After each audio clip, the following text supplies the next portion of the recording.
Good morning, wonderful people, great Biafrans, wherever you are. On the face of this very planet, once again, welcome you to our live, interactive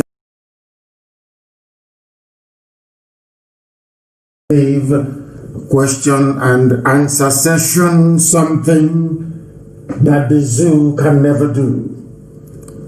Ask your questions and we are going to answer each and every one of them. I welcome you, especially those who are listening via IPOB community radio app, those of you who are listening via our FM in Kanu, in Abuja, in Lagos, those of you who are listening right across the face of this very planet, those of you who happen to be doing so via satellite, those of you who are listening via Radio Biafra app, those of you who are on tuning, some on simple radio, some of you are also on Radio Garden.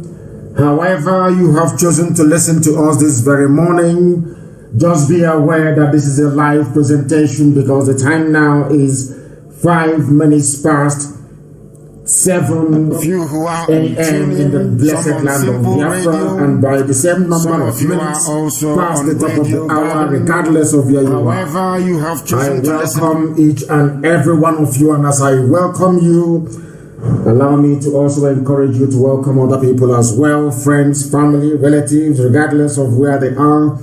As long as you have an internet-enabled device, you should be able to participate in this very program, this very morning, afternoon, or night, depending on where you are. I welcome each and every one of you. My name is Nnamdi Kanu. I am the leader of the indigenous people of Biafra all over this very planet, the director of Radio Biafra and also Biafra Television, and by the very special grace of the Most High Elohim, in a servant of the wonderful people of Biafra, I welcome you once again, please. Today is Friday, the 9th day of October 2020. In a short while, our lines are going to open. As usual, you can reach us on Skype, which is IPOB 2020 IPOB 2020 at outlook.com. We are also on WhatsApp, and our WhatsApp line this very day I am going to announce very, very shortly. I will announce it very, very shortly. Please do try and bear with us. The WhatsApp line just for today, the line through which you can get hold of us today is +44 79 51 27 8705. I repeat, +44 is a UK number, +44 WhatsApp only, please. +44 79 51 27 8705. You can reach us on this very platform and also on Skype as well, IPOB 2020 at outlook.com. We are going to pray very, very briefly, and then after that our lines will open, and as usual, please keep whatever you have to say to within 2 minutes. Ask your questions, please, and then allow the world to hear the answers that we have to provide. We want very difficult questions. Please dispense with any form of pleasantry or greeting, please. Just give us your name and where you are when you do call us, and then you proceed to ask your question. But before all of that, we are going to pray to hand over all our proceedings this morning to the Most High Chukwukika Biama Promi Henine. Chineke nna nke bi n'igwe na-ekele igwe maka elu ụwa. Onye ndị mmụọ ozi na-akpụ isi ala nye onye ọbụla nne ya ka mmadụ dị ndụ na-efe. Chineke nna, na-epụtara anyị ihu wee pụtara anyị azụ onye ọ bụ naanị ya na-achị onye ma mma ya na-adịgide n'ime ndụ ndị ya nọruo mgbe ebighị ebi anyị were ihe niile nke anyị onwe anyị bụ wee nyefee gị n'aka n'ụbọchị nketa n'ihi na inyewe anyị ndụ n'ala nke ndị dị ndụ anyị wee na-aja gị mma wee na-eto gị na-asị gị na ezi ebube dị ngọzi na ozi ọma nke dịrị anyị ka anyị wee gbasaa n'ihi ndụ ndụ n'ụwa niile ndị iro nọ n'ọchịchịrị aka nsị ha abawo ha ọnụ obodo ekwensu bụ zoo Nigeria nke ekwensu hiwere ezi ebube dị ngọzi ọ dawo onye nwe anyị na Chineke nna anyị wee na-enye gị nsọpụrụ niile n'ụtụtụ niile na-asị na ọ bụ naanị gị bụ onye pụrụ ime ihe dị etu a ọ bụghị mmadụ dị ndụ anyị wee na-arịọ gị ezi ebube dị ngọzi ka i wee nye anyị Biafra na mgbe nke anyị ọsọ n'ime afọ ka anyị na-arịọ gị onye nwe m ka amara gị na-ebere gị ịhụnanya gị na ọmịiko gị wezu oke n'ebe anyị nọ ka ọ ga-abụ na ikpete mazụ n'ụwa niile ga-asị n'ezie na ndị dị etu a bụ ụmụ Chineke bụ ụmụ IPOB anyị wee na-aja gị mma n'ụbọchị nke taa wee na-eto gị wee na-ebuli aha nsọ gị wee na-akpụ isi ala nye gị na-asị na enweghị chi ọzọ ewezụga gị na-asị otuto niile na nsọpụrụ niile dịrị aha nsọ gị ugbu a mara mgbe niile ebighị ebi ise that was the language of heaven. The language of heaven. People are calling and I'm not going to waste any time. We are going to the lines this morning to go and take the calls of those who have been chosen to pursue this very effort. I have a caller on the line, please. Your name and where you're calling from, please, and make it very brief. Your name and where you are, please.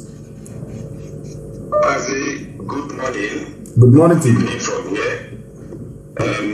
My name is Amechi. I'm calling from Canada. Amechi from Canada. You are the first caller this morning. Please go ahead. Yes, I'm happy that I'm the first caller and I've been trying to reach you since. So my question goes straight to this point. Considering all the decay in our society, the level of mess in the educational system, if Biafra comes tomorrow morning, what are we going to do? What are you going to do to restore the dignity of man? I'm using this term because that is the University of Nigerian slogan. What are you going to do to restore our engineering graduates, our electrical, civil, mechanical, and petroleum engineering, so that they will kickstart and hit the ground running on developing our new nation? Thank you very much. Education for us will be a priority, and all of this, the blueprint, how we're going to approach the education sector is going to be contained in a document that will be published as soon as we gain our sovereignty, as soon as we gain our independence. All the universities that we have presently or currently in Biafra land will be revived and revamped. And we are going to have a set of Ivy League universities. It is not everybody. I do not believe some people are gifted with one form of craft or the other. They will have the same importance, so to speak, as a paper degree. In other words, woodwork, glasswork, metalwork, and steelwork. Very, very important that we make those the foundational basis of our industrial advancement. But top class universities, as you have mentioned, or should I say previously, like UNN and a few other ones that are also very good, will be revived. A lot of money will be pumped into it and standards raised immediately to accommodate the very brilliant, brainy people that will make use of those institutions.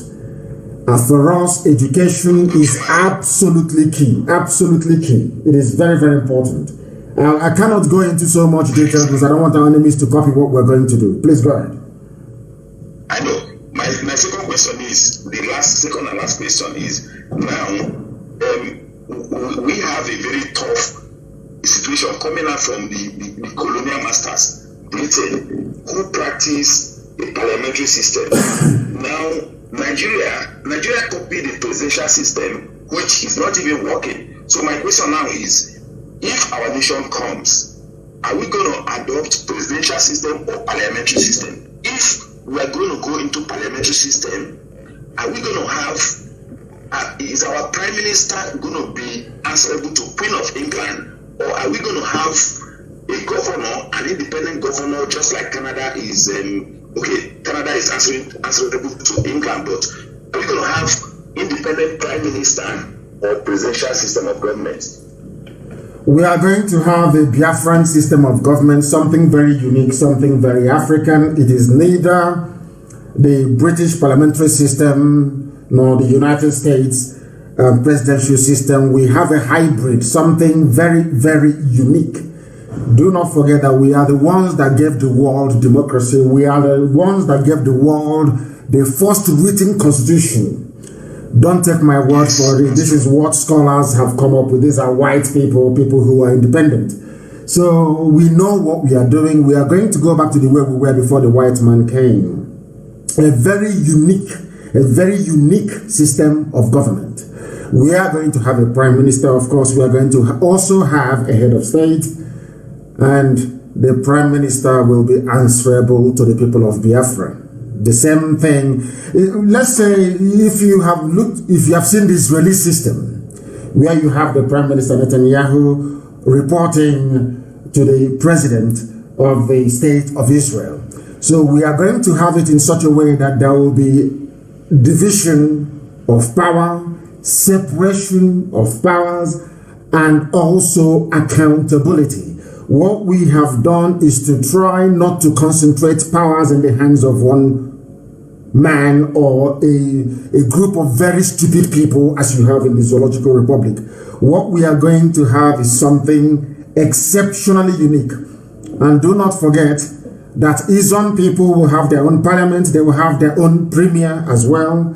The same thing with Ibibio, the same thing with Efik. Every ethnic nationality in Biafra land is going to have their own premier. They are going to have their own parliament as well, making laws in their own local language. Because sometimes most of the nonsense that have actually bedeviled Africa is the fact that they try to make their laws in English language. That is why they get away with so many lies and deception and also fraud. So in Igbo land, the Igbo nation is going to have its own parliament making laws in Igbo language. Idoma is going to have Idoma parliament making laws in Idoma language, answerable to the premier of Idoma land, who in turn is answerable to all the people who he has been mandated constitutionally to preside over. And mind you also that each and every of these ethnic nationalities within Biafra land will have their own flag and their own national anthem. And any day they wish to leave the union, any day they want to abandon Biafra and go on their own, we will go down to have a party and say, we will have a very beautiful send-off party and say bye-bye to them. That doesn't mean that we are not one people, we are still the same people. So what we are going to have is something very, very unique. Very, very unique to Africa. We're not going to copy anybody. And I believe very strongly that after about 10 or 20 years, people will begin to copy us instead. Thank you very much. Thank you, Mazi. Thank you, Mazi. May God bless you in this trouble, and we continue to pray for you. He said, thank you very, very much. Thank you very much. I had a caller previously on the line, but they are no longer there. So let me go again to WhatsApp and see who is there. The caller on WhatsApp, can you hear me, please? Your name and where you are, if you may. The caller on the line, can you hear me? No, they cannot hear me. I have another caller on the line on WhatsApp. Can you hear me, please? Your name and where you're calling from? My name is Chidi Okaf. I'm calling from Manchester, United Kingdom. Chidi Okaf from Manchester in the UK. The world is listening. Please go ahead. Your question, if you may. Yeah. I want to ask you a question. I saw a video, one of the comedian called Zibis or something. He was saying that some SAS people took him to to sell, and he went there and saw a lot of IPOB members there. So he was asking, is there any plan for the IPOB who has stayed in the cell for 8 months, 6 months? Is there anything that the IPOB is doing about those people that are in cell, or have they been forgotten? Do you follow the activities of IPOB? Do you follow what we do? Yes, I follow, but not that often. Then I do strongly recommend that you follow what we do very, very often. We don't abandon anybody. SARS can go behind people's back and kidnap people's children, and we don't know about it. Now that this has come to our attention, we are going to investigate it. We have lawyers on retainer. We retain lawyers across the board. So anytime we get any information regarding any illegal abduction or detention, we go to court immediately and we get our people freed. The thing about the zoo is that Nigeria is a criminal state. It is a jungle, it is a zoo. It is a place populated with animals who cannot reason properly. That is the reason why they can take people's children and hide them from us. We don't know about it. But now that it has come to our knowledge, we're going to do something about it. Zedus or something. Zedus, he makes a comedy. He's a comedian. So I saw the video he made. I think that should be last month. So calling on the IPOB members to go and rescue this, at least in Anambra State. If you kidnap them, and because they protest, and while they flew an herdsmen, those are key people. Once they come, highest 2 days, they go out. But the IPOB member who protest peacefully are in the cell for over, some of them are there 6 months, 8 months now, and their family member, some of them, their family member don't know where they are there. That is what I'm saying. Look for the video and circulate it, please. We want to see that very video. And if you have been following, and I would strongly recommend that you follow what we do, you will see our statement that was issued only 2 days ago. We made it very clear. The thing about the zoo, Nigeria, is that they go about kidnapping people. They don't make what they're doing open. That is why they have so many checkpoints in our land. You can come to a checkpoint and you disappear from the checkpoint. People don't understand why we're against all these things. People, the idiot, that very fool in New York, that idiot in New York, talking nonsense, they're giving money to the fool. These people don't know what we are passing through. That is the thing about black people, and I keep lamenting and complaining about it all the time. When you give money to a black person, they lose their senses, they no longer reason properly. These are the things that we are fighting. People don't understand the meaning of our agitation. We want freedom, we want people to be free, and we are not going to stop until we are all free. The only way to stop SARS from kidnapping people, locking them up, harvesting their organs and selling them to Indian doctors is for us to have our freedom, for us to have Biafra. It's as simple as that. Anything else is a complete waste of time. And that is why I abhor and despise anybody who is against what we are doing. That is why I have continuously said that anybody who is against what we are doing is a child of Lucifer. That person is evil. Absolutely evil. There is something I'm going to read later on this morning that was sent to me. They said an American radio host was saying in the USA about black people and the way we reason and the problem with us. The worst part of this whole thing is that a black person doesn't know how idiotic and how foolish he or she is. They don't know. That is why you are in a country where somebody will wake up in the morning, abduct another person's child and lock them up. They don't take them to court, and you're telling me that such a system should be allowed to continue, such a system should exist. God forbid bad thing. God forbid bad thing. Let us go to this caller on the line. I have another caller on the line, please. Can you hear me? Your name and where you are. The caller on Skype, if you may. Are you paying attention? Please turn your system down. Turn it down, please. Turn it down. Turn it down. Good morning, sir. Good morning to you, please. There, well, your name and where you're calling from, please. My name is Uche Mwago. I'm calling from United Kingdom. From the UK again, yes. Go ahead, please. Your question. I'm very, very happy to reach you at this hour. And I pray that Chukwukabiama will bless you and guide you. You see? I have a few questions to ask. One is that Being that you have reiterated many times that you will not participate in the governance of Biafra when it comes, how will this vision be implemented if you will not be a leader after getting Biafra? Being that you as a person as well will have the right to contest fairly, and you know what the outcome will be.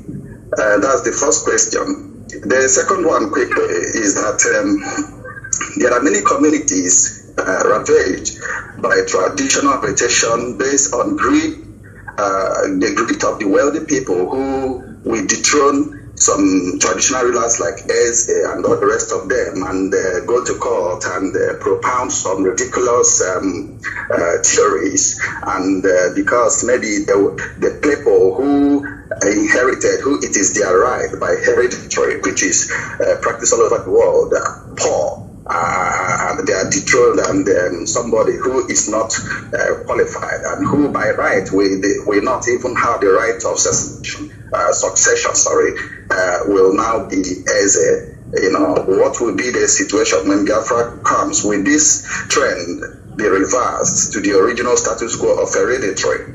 And that's my second question. But finally, will there be a grand master plan for economic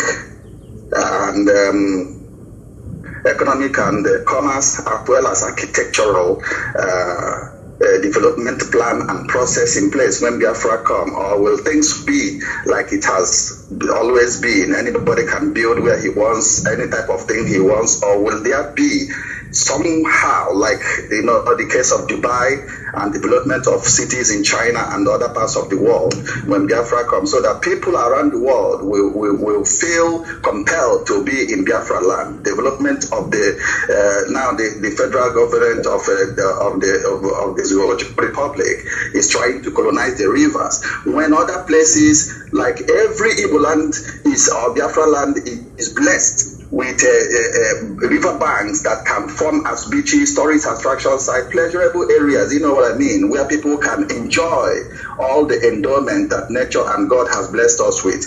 Will all these things be put in place so that our place will be the heaven on earth, which I have seen the vision as well as you have, that God has promised us? This is my you ask but in giving yes. my Go ahead. In support of this movement, I have tapped in. I was born with the spirit of Biafra in me when I was growing up, and I didn't know where it comes from. So I don't want to divulge too much of what my project is in the spirit of Biafra is, but it's coming soon, which we go on to sensitize our people in the various languages of Biafra, because we have suffered too long. Everybody I work in low-paid job in this country is either a PhD degree holder of international repute or having multiple degrees. I myself, I have 8 degrees. Apart from the one I came with from Nigeria, I have 8 degrees in this country. And what am I doing with it? You see, so it's painful. It's really, really painful. And hearing your voice is like giving life to a dying soul, whereby we know that even if we are dying, we know that there is hope afterwards. Thank you very much. Thank you very much. And I will approach your questions this way. Number one, I do not intend to lead, because everything, or the master plan of Biafra land, the development for 75 years, is contained in a document. At the appropriate time, it will be released. And as I have said time and time again, we are going to work for 24 hours every blessed day, morning, noon, and night for 75 years to build our land. We are not janjaweed, we are not lazy, we are intellectually astute, we are naturally endowed with intellect, hard work, and dedication to duty. Those things that have stood us in good stead for very many years will be brought to bear in this new nation of Biafra. And regarding what you said about some hereditary titles and the thrones and all the rest of it, Biafra is going to be a republic, or the people will have to decide via a plebiscite the type of nation that they want. if we are Republicans and we have been saying it for as long as we have lived that we are Republicans, then there will be no title will be hereditary. Every position will be contested for and voted for, even down to the chief of police. The chief of police will be voted for by the people. So that you're not going to have the type of issues with SARS that you have in the zoo. The people must be responsible for the type of government and governance that they have.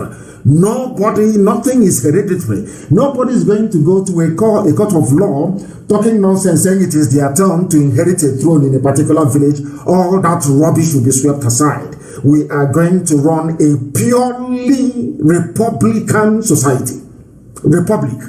Which means that the people will have to decide what happens and who governs them. And the reason why we have spent years educating and enlightening our people is so that they go into Biafra with a type of mindset that will sustain the type of growth and development that you're talking about. Because if you have idiots there, I have said this thing before, if you have idiots there, you will have one Alamajiri, one idiot from Sokoto. Out of envy and jealousy that Biafra is doing very well, they can bring out some of the money they have looted over the years and give it to one idiot to go and cause havoc in Biafra land as they are doing. Right now, if you're a preacher in Biafra land, or if you're somebody that think that people have regard for you, they give you money and ask you to go and castigate Biafra, castigate IPOB. You come out and you take the money and start talking rubbish. The next day, we are not going to allow such things to happen in Biafra, and that is why we will have the very finest secret service that man can ever imagine possible. Our secret services, they're not going to sleep. They are the ones who will make sure that no counterfeit money gets into the country. People don't know the impact that counterfeit money will have on an economy. Because most of them, they are black people, they don't know. They don't even know the meaning of inflation. They don't know the impact inflation has both on wealth creation in terms of employment and making sure that we have a viable society that people will be proud to belong to.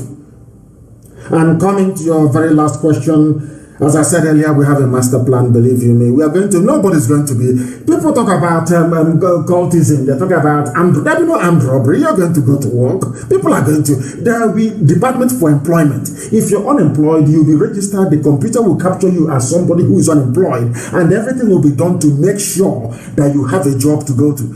Before the white man came, we didn't have armed robbery, we didn't have people stealing, people used to go to bed, leaving their doors open, we never used to have any high fence. All this fence you're seeing these days, people build house and they build fence, suffocating everybody inside. It's a new phenomenon. It didn't used to be there before. People leave their father's compound and they go 4, 5, 6 miles away and go and live in a farm, only them. No armed robbery, nothing. All these, should I say, new age afflictions came about since the white man came and started talking rubbish about one Nigeria. We are going to go back to where we are as a people, but far more modern, far more forward looking. Imagine what we have done with nothing. IPOB is causing the zoo sleepless nights with nothing. No politician can come out and say, we are sponsoring IPOB. No businessman can come and say, we are putting money into IPOB. From the little that we have, look at the impact we have made. Then imagine when we are given a country, we will turn it into paradise on this very earth. And they know. And that is why Obama is talking rubbish and talking about one Nigeria. Because they understand what we have in us. They understand that we are asking for Biafra that we may manifest the goodness of God in us. That is what Lucifer doesn't want. That is what the forces of darkness do not want. But they have no choice. They have absolutely no choice because we are winning. And in the end, Biafra will come. Thank you very much, my dear brother. Thank you very, very. 8 degrees he has. My goodness me. 8 degrees. I have a caller who happens to be on the line. Can you hear me? This caller is on WhatsApp. Your name and where you are. Your questions, please, if you may. Can you hear me? No. They are reconnecting. I have another caller who happens to be on WhatsApp. Please, can you hear me? Can you hear me? For the last time they call on WhatsApp, can you hear me? Wonderful. My angel manifested in human form. Mazi Nnamdi Kanu. Thank you. To be with you and everyone on this great platform propagating this everlasting gospel. I remain your humble brother Mazi Nnamdi, calling from Igbocha province. From Igbocha? Please go ahead. My leader, I just called to, there is need for me just to say it, because here, there is here, and they are not clear. Based on what you are talking about concerning the master plan and the way forward when Chukwuka will restore our land Biafra, how it will be governed. And you have made it clear concerning the democracy and all the rest of them they are talking about, that it emanated from our land. And yes, in order to add to this that you have said now, I want to give a sort of advice or encouraged that when this government, our government comes, for instance, after laying the foundation, that must be done. After the foundation is laid, before the contesting of whatever position, because foundation must be laid, and whoever that have the master plan will lay the foundation, make sure that the foundation is correct, and you are the one now. Is it contested? So that is, by the way.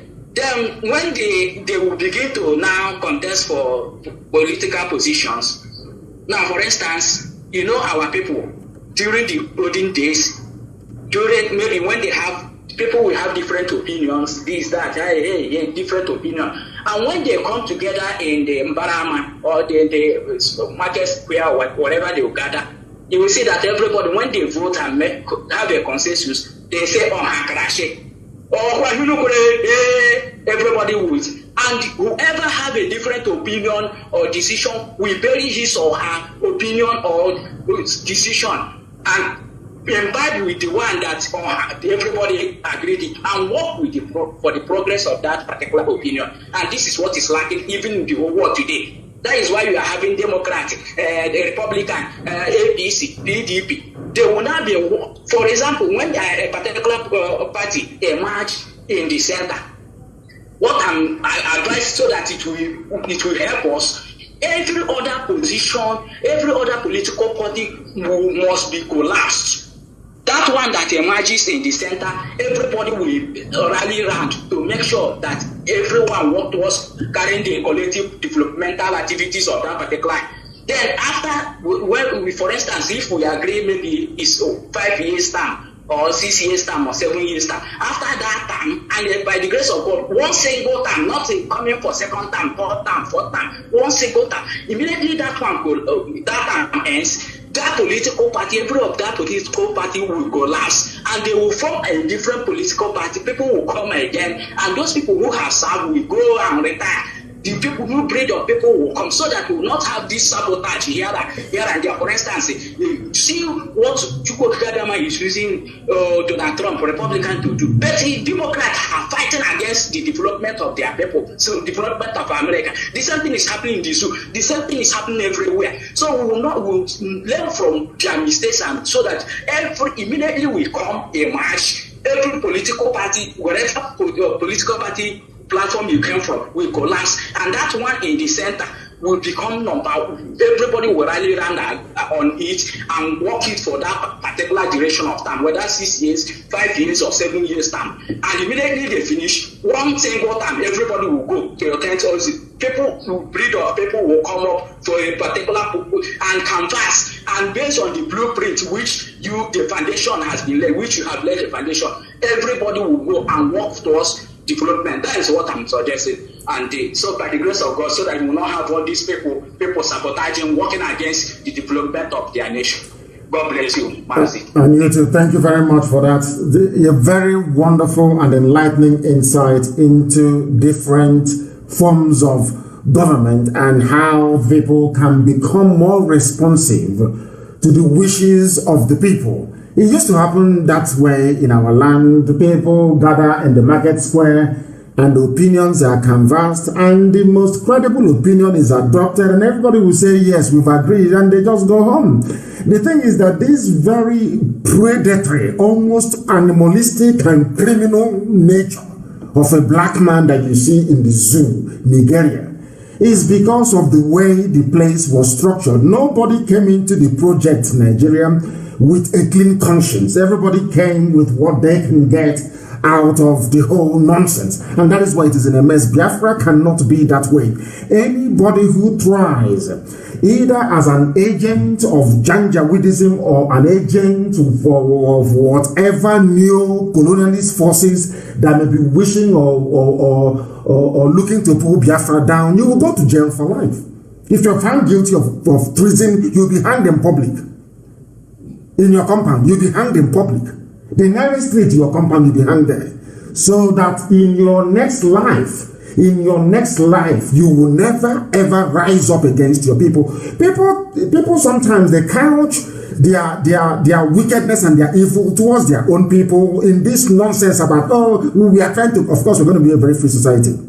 When I mean free, I mean absolutely free. You can say whatever you like and get away with it. If you say something I don't like and I feel sufficiently upset about it or aggrieved, I go to the court. I charge you for libel and I take you to court for defamation of character.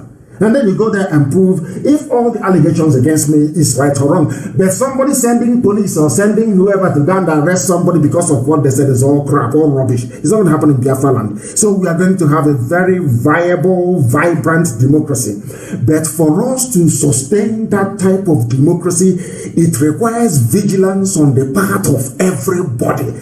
Everybody has to be vigilant and working towards one purpose. That one purpose we have signed up to is that we're not just fighting for freedom for the sake of it.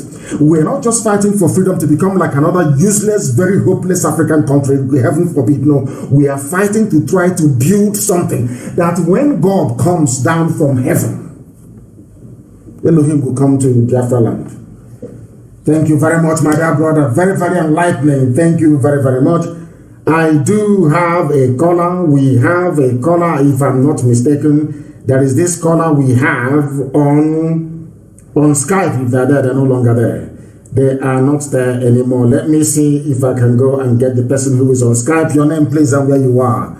Your name, where you are, please, and your question. Mazi, my name is Chukwuma. I am calling you from the United States. From the U.S. Which state are you in the U.S.? Which state are you in? I'm calling you from New York. From New York. Thank you very much. Please go ahead.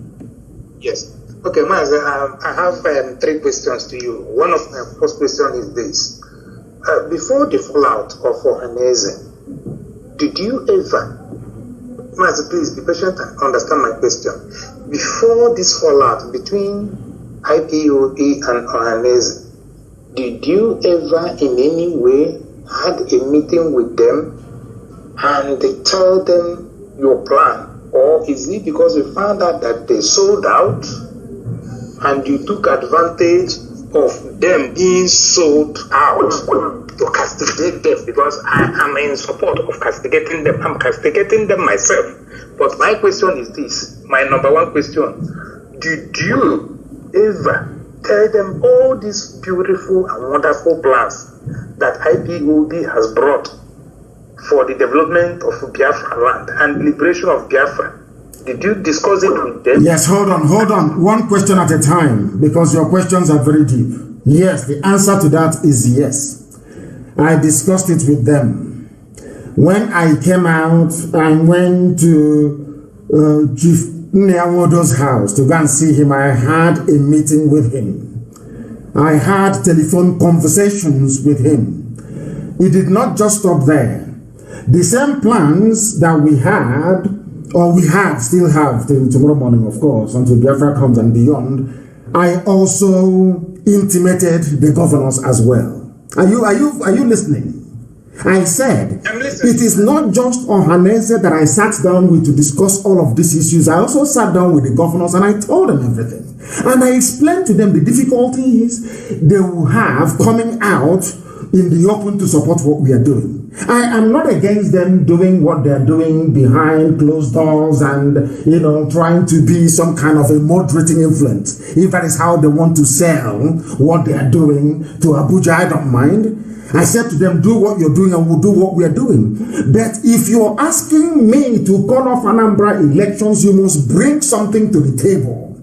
I gave them example as to how the Yorubas managed to get presidency for the very first time in 1999, because there was a consensus immediately after June 12. The whole annulment, the whole nonsense that happened with Abiola's stolen mandate by IPOB and Abacha. I made it very clear and I said to them, we must sing from the same hymn sheet. We must bring pressure to bear on Nigeria. That is the way you get what you want. If you keep begging and pleading from now till forever, it won't happen. I sat down with them. I discussed with them personally, I said, private conversation one-on-one. And I told him, this is what we are going to do. Now, listen very, very carefully to this. I'm not sure I've said this in public before. The governors asked me to give them a list. That Abuja asked them to ask me to give them a list as to the things that I want before I lift the boycott of the Anambra elections. Listen carefully, please. I said, you must open Calabar Seaport. You must open Iguacha Seaport. You must open Warri Seaport, because there is something wrong with all of us crowding, around Lagos all the time. Papa and Tinkan, you try to get funds from abroad, or you struggle and you buy a car, you bring in the car, and the car has to go through Lagos. Why? When the same Atlantic Ocean flows through Warri, flows through Iguacha, flows through Calabar, the same lane that the ships will take to going to South Africa, going to Angola, going to Gabon, going to Cameroon, all those places. The same Atlantic Ocean. Why must this ship stop in Lagos? Why can't it continue all the way to Calabar, all the way to Iguacha? So I said, you must open Warri Seaport, you must open Iguacha Seaport, you must also open Calabar Seaport. And I asked them, listen carefully, and I asked them, and I said to them that the river port in Onitsha must be opened. I went as far as saying that they must also build another river port in Lokoja, not to serve Biafran people, but to serve those who are in that area. We had all these things, all the plans outlined. I said to them, take this thing to Abuja and tell them that is what I want before I can call off the elections, the election boycott. You know what they did? Now, after going through all of that, because remember that then the Buhari had died, they buried him in Saudi Arabia, they were preparing Jubril to take over then. Osibanjo called them for a meeting in Asarok on the back of the submissions that I made. As I'm telling you, God, call on Nyamot on the phone and ask him. On the strength of IPOB's agitation, Osibanjo called them to a meeting. Nyamot did not tell IPOB that he was going to that very meeting. They went to that meeting, they took the CV of their children, the resume, CV, all of them were going there to look for jobs for their children. They never discussed that very list I gave them to give to Abuja. And I said to them, there's some things I can't say on air, to be honest with you. I advised them. And I said, if they ask you, tell them I have to take something. Since you say we are your children, tell them I have to take something back to my children for them to stand down what they are doing. What are those things? As I have listed, I said all the industries that were closed down, all the industries that Michael Opera built, all the industries that Simon Bakwe built, that are moribund, we want them revived so that people can become gainfully employed. I asked Ohaneze and the governors, I said to them, what is the money that who stole the money that Jonathan voted for Iguacha to Enugu Expressway? Where is the money meant for Onitsha to Enugu Expressway? Who has that very money? Who stole that very money? Because Jonathan awarded these contracts twice.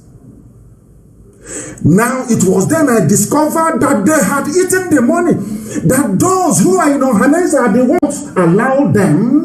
Shem could not allow them to take this very request to Abuja and argue it, because in Abuja they were told, but we have given you money for Iguacha Enugu Express Road. We've given you the money for Onitsha to Enugu Express Road. Why are you coming to us again? Why don't you go back and tell your children that you have eaten that money? Do you understand? Now, I do. Now, when they pressed me that very day at Government House in Enugu, the then DG of DSS, Dawara, was in Enugu that same day. They brought their money, their euro, in white sacks to give me money. Once I call off Anambra elections, they will give me money. And I said to them, no, I don't want. I was in that meeting with the governors. They said to me that Ndiawodo is upstairs, that Ike Premadi is upstairs. Do I want them to come and join? And I said to the governors, no, they cannot come now. Go to Abuja and tell them this is what we want. When they agree to it, then we cannot have a jamboree together. That's one big family. That was the day they decided that we are unmovable, that they will bring the army to kill us. That was the day Ndiawodo and all the rest of them ganged up and said to Buratai, come and kill them. They now held a meeting at Nikelek Resort, where they planned to kill me and to kill my parents and IPOB family members. That was exactly what happened. Your second question, please. Thank you.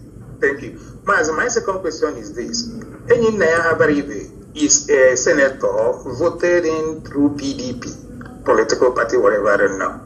And now, Dave Omae is also a PDP member. Now, Habaribe shared the same idea that the Biafrans are being marginalized, are being tormented, are being humiliated. Do you think, since you approve of Habaribe, that this Habaribe has been able to share his ideas with Dave Omae, Ohaneze, and Ike Nwusu? Because I'm hearing that name for the... No, Ike Nwachukwu. Yes, I just want to bring in that name again, because I saw a different name with that. So my question here is this.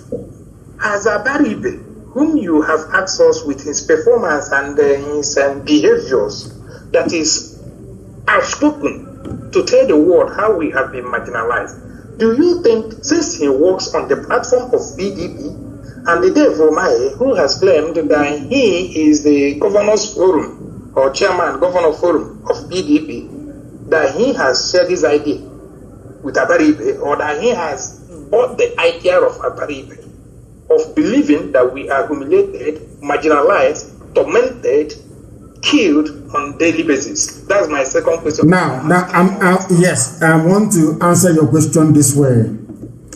In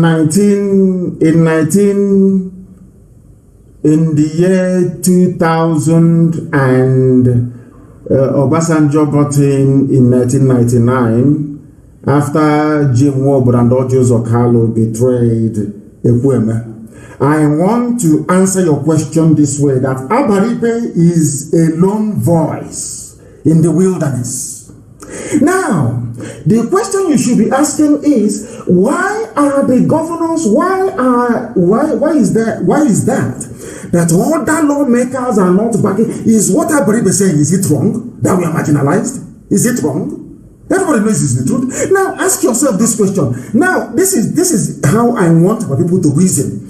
Ask yourself this simple question. Why is it that other senators are not rising up and supporting Habaribe, saying the same thing, singing from the same hymn sheet, so that those who are oppressing us will understand that we have now risen up as one people? They will not do it, because one person will go behind to Sokoto and say, oh, I want to be vice president, forget that thing that my brother is saying, forget what Habaribe is saying, he's just speaking for himself. Oh, we are not marginalized. There is nothing wrong where we come from. Idiot like that, buffoon, that animal in Uyo, claiming he's a preacher. That is the type of mentality our people have. They want to trade whatever they have. The competition they have is amongst themselves, whereas the enemy is outside. You should be competing with those outside. All they care about is to be the only person that have built upstairs in the village, for them to be the only cock crowing in the village. That is village champions. That is what they are. That is why they cannot support Habaribe. Are you telling me that Omahi, as learned as he is, Omahi is an educated man? Are you telling me he doesn't know what is going on? Did you not see our mothers yesterday crying that their rice farms are being destroyed in Ebonyi? Go to Punch newspaper, it is there. Are you telling me that idiot couldn't say it? Are you telling me that Omahi cannot see that our mothers are crying that their crops are being destroyed? Now, in the house, in the chambers of the Senate or whatever it's called, everybody will rise up to say, this is what is happening in a boy, I'm not happy.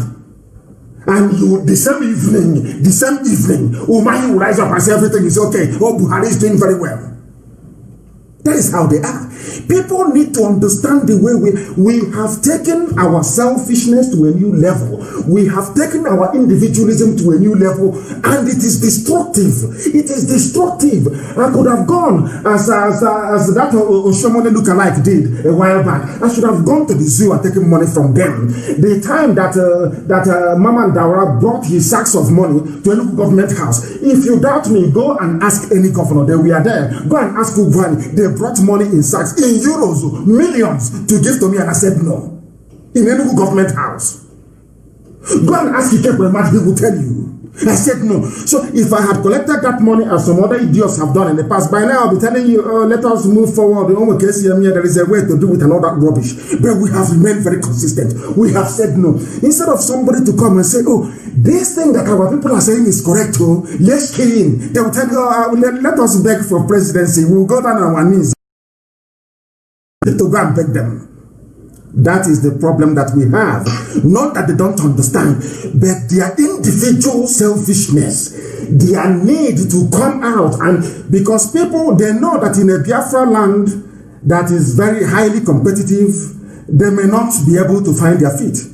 So the only thing they can do in life is to sabotage, is to go and become subservient to the oppressor, that they may make money, live in Abuja, live in Lagos. That is why they don't live in the village. Please, your next question. Thank you, Mazi. My next question is this. You promise us that you will answer every question in every sincerity. So be patient and answer me this one. I have an aged mother who has been so much intoxicated with the Biafra. Let me use that word. I might be wrong. She has everything she talks about all day long is Biafra. So answer this question for her sake and other aged mother whom you know are listening on daily basis. Looking at all the sabos that has come up to make a video to castigate you, to tell us that IPOB is a private business, to tell us that you don't know how to do it. There are so many, I cannot mention all their names. In 3 words, can you tell the world why you think that IPOB, their message, their blueprint, and all the plans they have to restore Biafra is the best, and why they must stick and follow it? After that, I have one final. Thank you, sir. Thank you very much. As I said to you before, our people are destructively selfish. Destructively. Let me tell you something now. If you bring the best ideas to your village, you yourself right now, take that idea to your village, try to propagate that very idea, you find out that 99.9% of the people will buy into it. There will be one idiot somewhere that will put his hand up and say, no, I don't agree, I don't agree. If you ask that, if you listen very carefully, you will hear the person murmuring. The murmur will be, oh, why should it be you? Why should it be Chukwemeka? Why not me? Not that they're opposed to what you're doing, but their only objection is that why not them? Why you? And why do you blame people? People you claim that go out to go and make video, people are very hungry. If you're very wretched, touch rat, and people give you money and ask you to do a video, you will do it. If you want to be like Nnamdi Kanu, you cannot be. You, of course, envy will take you over. Our people are naturally disposed to a very, devastating, envious, a jealousy that can kill. Why do people poison people in the village? Why do they poison people in the village? Is it not envy? What have you done to the man? Somebody traveled abroad, your parents suffered, scraped, saved, did everything, sent you abroad, you studied and you came back, and somebody wants to poison you. What have you done to them? Nothing. You've done nothing wrong to them. But they want to kill you because you are not. They want to be you. They cannot be like you. We are the only people that come out and millions come out. without paying anybody to do so. We are the only people that command the largest mass movement on the face of the earth. If that does not attract envy and jealousy, what else can attract envy and jealousy? I ask of you. So people will spend their time trying to accommodate people who have been eaten by envy. Sorry, sir. As simple as that. Go ahead. Tell my aged mother why your message to liberate Biafra should be the best for her to follow all day long, as she has been following you. There is no other way. As people should translate in English. In fact, we are never ever going to stop until Biafra is restored. The fact that this very promise from God Almighty in heaven must be made manifest in our time. The fact that only IPOB, I repeat and I say it with every sense of conviction and purpose. It is only IPOB that can restore Biafra, nobody else. Tell them that is what I said. Do you know why? They don't have the they don't have the discipline, they don't have the dedication, they don't have the sense of purpose, they don't have at all this very idea that everything sacrificable needs to be sacrificed to get Biafra. They don't have it. Give them money, they start building hotels. Tomorrow morning, all these idiots that you claim who are talking, including the idiot, give them money, you will say they have relaxed. They build upstairs in the village and they have arrived. No, our own is the promised land. When Yeshua was praying and said, let thy kingdom come on earth as it is in heaven, Jesus Christ prayed that very prayer. And we are referring to Biafra, and I can tell you that very confidently. That is the reason why Obama said to keep the zoo one is a tax that day. The idiotic janja I said, let thy kingdom come on earth as it is in heaven must do, because they know that Biafra is the kingdom of heaven upon the face of the earth. And then anybody, if you are discerning, if you have the eyes in the spirit, if you can see, you will see what millions have seen. Our brother a while ago rang and said, in the village in those days, you come around who is that very person? Before IPOB came, has there been this groundswell of opinion in terms of our consciousness, in terms of our sense of purpose, knowing where we are going to? It's only this generation that did it, and only IPOB can do it. And that is why your grandma or your mother must remain resolute and focused in what we are doing. Thank you very much.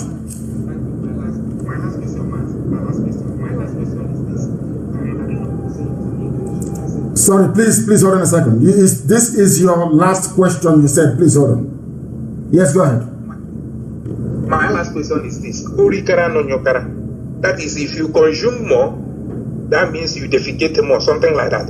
How do you plan to compensate? How do IPOB plan to compensate people in Aba, Onitsha, Owerri, and then for the lives that has been lost in agitating for Biafra? They have been going out for evangelism.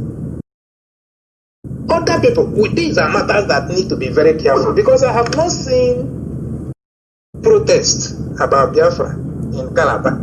I have not heard about anyone in New York. I have lived in all these places, I'm telling you. I hardly, if not for the one IPOB initiated, seen anyone from the indigenous people in Ejo, in Bayelsa. I've been to Yenegoa before. I've not seen anyone.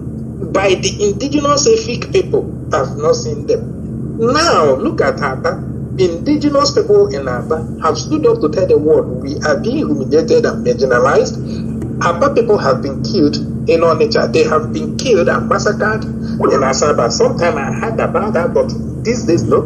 Then, my question to you is this. Would there be a kind of a federal law, even if any province, as soon as Biafra comes, to compensate these people that has given this much, in terms of anywhere an Igbo woman is admitted,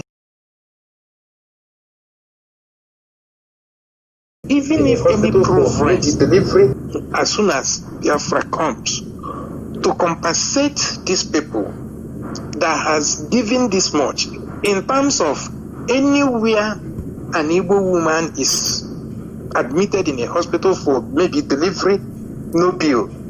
Any child between the age of 1 to this, because we have given much and they know it. It is not in, I have not seen Efik people gather. We are Efik, we are agitating that we are being humiliated, we are being marginalized, we are being tormented, we are being killed. I've not seen Ijo people, even the so-called Ikwere people, the so-called the South of South in Ikwere and other area, even Ogoni that looks like Diogene, which language, you know? Oh, I will answer. Allow me to answer, my dear brother, so that others may be able to come in as well. And you have asked very searching and intelligent questions, and this very last one is also amongst them. People, did you read about our media head in Akwa Ibom being arrested? Do you know people have been in detention in Akwa Ibom since February of this year? And they are not Igbo people, they are Biafran people. They are Ibibio, Efik, and Anang. The thing people must understand is this. It is not in the interest of Zoo newspapers, those based in Abuja and Lagos, to let the whole world know that the entire Biafran family is united in this very effort. Which place is now more formidable than Iguacha? Aba is very strong, Onisha is very strong, and I said last week, if I'm not mistaken, that they will always occupy a special place in our heart. It is not about individuals, it's about the mindset of that very place. And as I have said time and time again, Onisha, Aba are very, very key, because these are huge commercial hubs. If you get these two areas, you know that our people are compliant. So they will occupy a very special place in our hearts forever and ever. History will remember Aba, will remember Onisha, will remember Iguacha. And I am sure you said you have not heard about people protesting in all these places, and I keep reminding everybody what happened only 4 years ago, 3.5 years ago. People have forgotten that in 2015, when I was arrested, people walked, they trekked all the way from Ebanke in Abo, all those places. People say, we're not Igbo. People came out of their houses and walked on the road. They did not take any transport. They walked all the way to Enugu for a rally.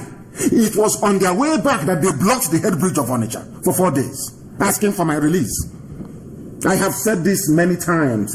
It doesn't, people, there are places in so-called Igbo land that is more quiet than Ibibio land, than Efik land, than Anang land.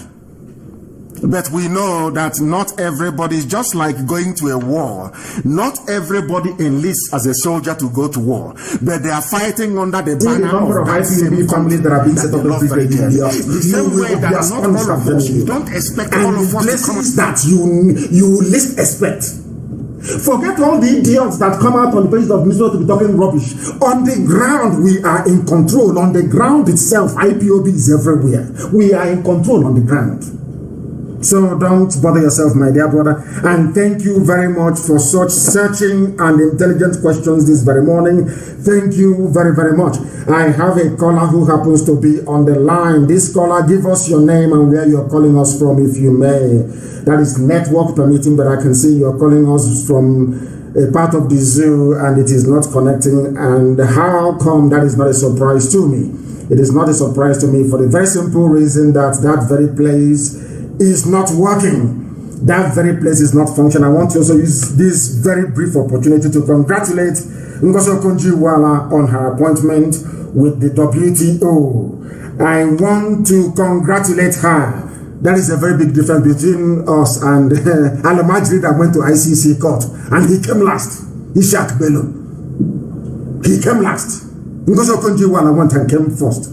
That tells you all you need to know. So when fools like Obama say keeping Nigeria one, you can now understand the reason why. Thank you very much. Thank you very, very much. I am humbled. I am humbled. You have done Biafra proud. The caller on the line who happens to be on Skype, can you hear me? Your name and where you are, please. Good morning, Mazi. Good morning to you. Raise your voice for us, please. My name is Mazi Nnamdi. And where are you calling from? I'm calling from Hungary. From Hungary. Please go ahead. He is calling us from Hungary, but he is no longer there. He is no longer there. I don't know what happened. He is no longer there. We are listened to right across the whole globe. On purpose, we didn't advertise this very program to see if some of you would join. Can you hear me? The caller on the line, can you hear me? Hello? No, your line is breaking. Now I can hear you. I can hear you, ma'am. I can hear you now, yes. Please, your name and where you're calling from?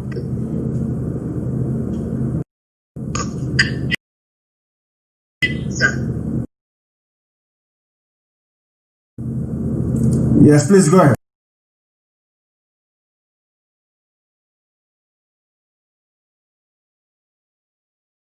You, ma'am. I can hear you now. Yes, please, your name and where you're calling from. Sir. Yes, please go ahead. Okay, sir. Good morning, sir. Good morning to I'm you. Evangelist Susan Chike, calling from Biafra land. Thank you. Please, sir, I have a very important message for you. Please call me, sir. I will. I have a very message. I will. Thank you, sir. I will call you. Thank you. Thank you very, very much. Thank you very much for that. Thank you very, very much. I have another caller on the line. This caller, can you hear me? Hello? Yes, please. Raise your voice for us, please. Your name and where you are and where you're calling from. Mazi Omwa. Yes. Caller from the Skype. Yes, you. Good morning, sir. Good morning to you. Okay. Mazi, my name's Mazi. Yes. And where are you calling from? Mazi, I'm calling from Port Elizabeth, South Africa. Port Elizabeth in South Africa, please go ahead. We are all listening. Go ahead, please. We are listening. Mazi, ase anya hurugo, to konara hugo pada. Mazi. We are listening. Go ahead. Mazi, thank you so much for taking my call. Ase anya hurugo, to hugo, nana hugo pada. Please, Mazi, we have run out of name to call you, but I call you Ugo Biafra. I've called you the man that God has sent in our time. Thank you so much for the good work you're doing. Thank you. Mazi, my question this morning is like a contribution or a question. I've been in South Africa for a very long time, for a while. I've never seen all the history that you've been teaching us. That after getting independent, you will step aside. The mindset of our people will take a long time for them to come around the way we want it to be. So I am pleading. There's a lot of questions that I could have asked, but something that has been bothering me is that I wouldn't want you to go all these years. I know there's a lot of capable hands that can do this, but there's no capable hand like you. Please, lead us few years into our independence. Direct us and make sure that all this your work doesn't go in vain or fall into the hands that we Biafrans will not love it to be. I am pleading. It's just an submission that I'm making to you. You have to listen to the voice of the people, because after this whole struggle that we are in now, and you say you're not going to lead us into the few years. Nelson Mandela was there for so many years. We've been in prison and so many years, and he came out. His people give him a mandate. Lead us into this freedom. If you're going to be the president, somebody else can be the prime minister, so you can direct our affairs. Because, to be honest with you, it has taken over 100 years that Britain have damaged the way we reason. It has taken a long time for you, for all we're doing now to just come after 10 years. That's so, like I used to say this to so many people in South Africa. South Africa is going down is because it takes 300 years to damage their brain. And for them to come around, it needs somebody like Mazi Nnamdi Kanu. it will take us another 50 years in order for we to come around. But if you lead us into 5 years or 8 years after our independence, then by then, our minds set. I know Biafrans are very, very, like we travel all over the world, we're all over, and we are all going back. I am preparing to go back. And Mazi, please lead us into the first years of our independence. I am pleading with other voices of Biafrans, pleading. Please, when we get our independence, lead us. Another thing that I want to say is, please, Mazi, consider me to be one of the hundreds that you're talking about. My name is Mazi Chukwudi from PE. My coordinator is Mazi Chukwuma. Thank you very much. He said, thank you very much. You're very kind. Thank you very, very much. Thank you very, very much for that. Thank you. Thank you very, very much. I have another caller on the line. Can you hear me, please? This caller on Skype. Can you hear me? Mazi, good morning. Good morning to you. The man wants to from Hungary. Yes, from Hungary, yes. That was why I took your call, because I saw the picture. Yeah, go ahead. Yes. Mazi, please, my question is this. When are we taking our agitation, our protest to the street of London, America, Canada, Australia, and let us spend days the way we did it at Orange Head Bridge. Let us spend days on the streets of all these states, of all these countries in the world, so that they hear our voice, they hear our cry. This is bothering me. I really want this. We need to stay there like this a week, so that they know what we are looking for. They know what we are passing through in the zoo. Please, this is my question, sir. Thank you very much. It's a very good, and we are, as I said, is incremental. We are coming there. We are getting there very slowly. You know that COVID ruined a lot of things for us. A lot of the plans, a lot of the things that we had planned to do. The Chinese virus came and decided to make life almost intolerable for us. But we are getting there very slowly, and very soon that is going to happen, of course, COVID permitting.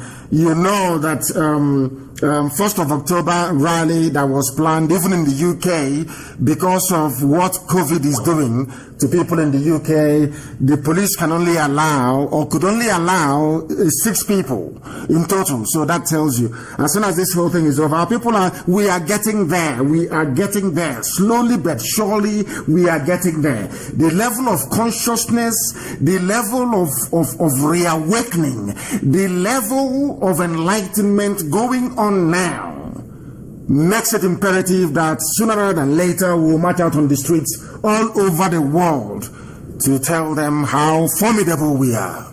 But the Fulef will still be there, of course.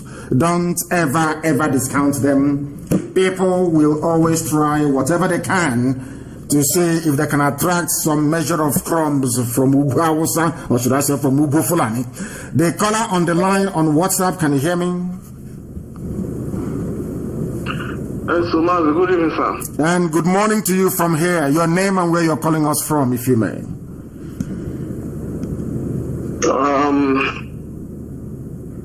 My name is Kelechi, and I'm calling from Australia. Kelechi who? What is your father's name? Anosike. Anosike. Thank you very much. Please go ahead. Kelechi Anosike, go ahead, from Australia. Go ahead.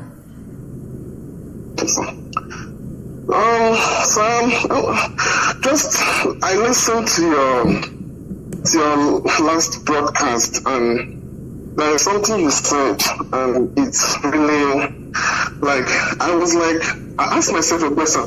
You said something, you were like, okay, that we cannot be killed, like the way we are being killed cannot outnumber, the way our mother gives birth to us.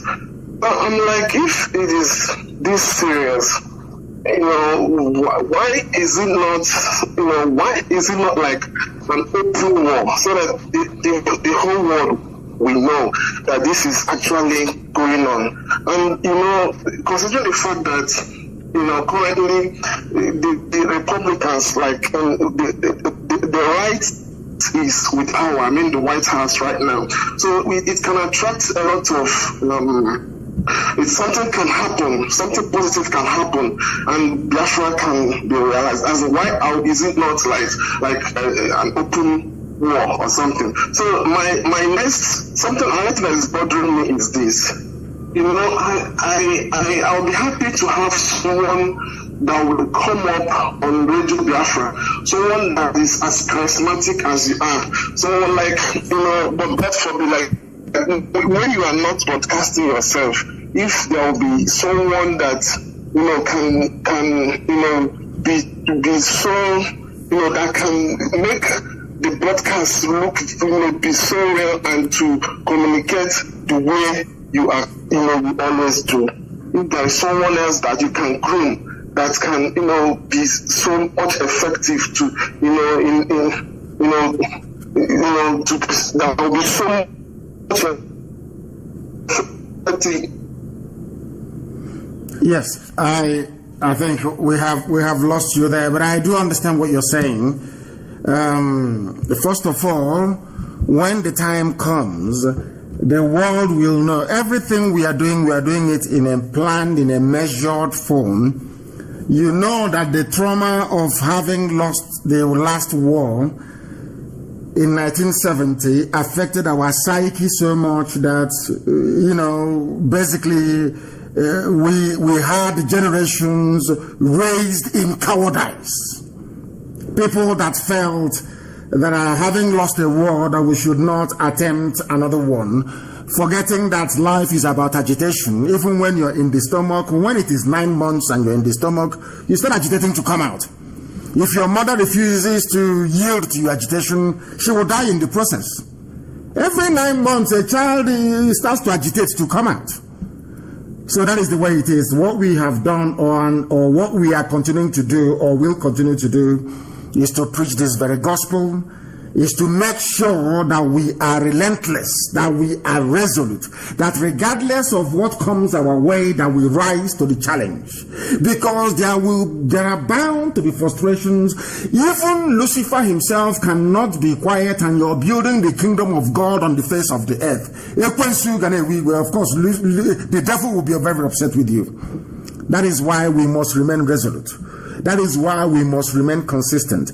That is why, no matter what happens, we must remain doggedly determined to restore Biafra. That is something that you ought to know, please, my dear brother. And about getting somebody to take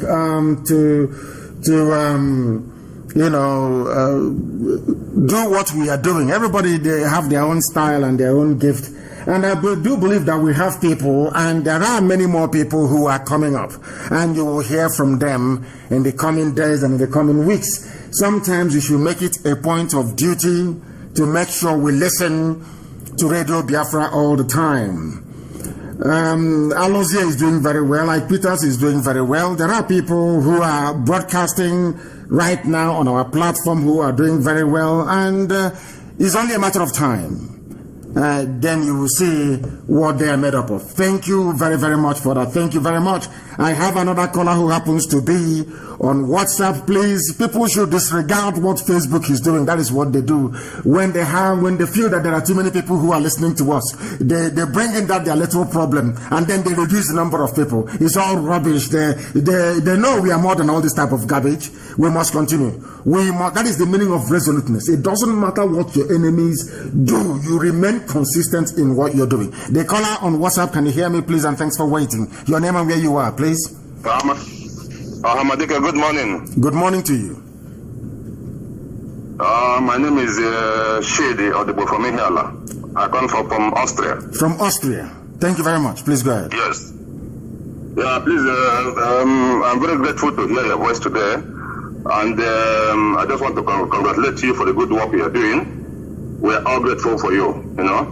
So my question is that I heard you when you were saying that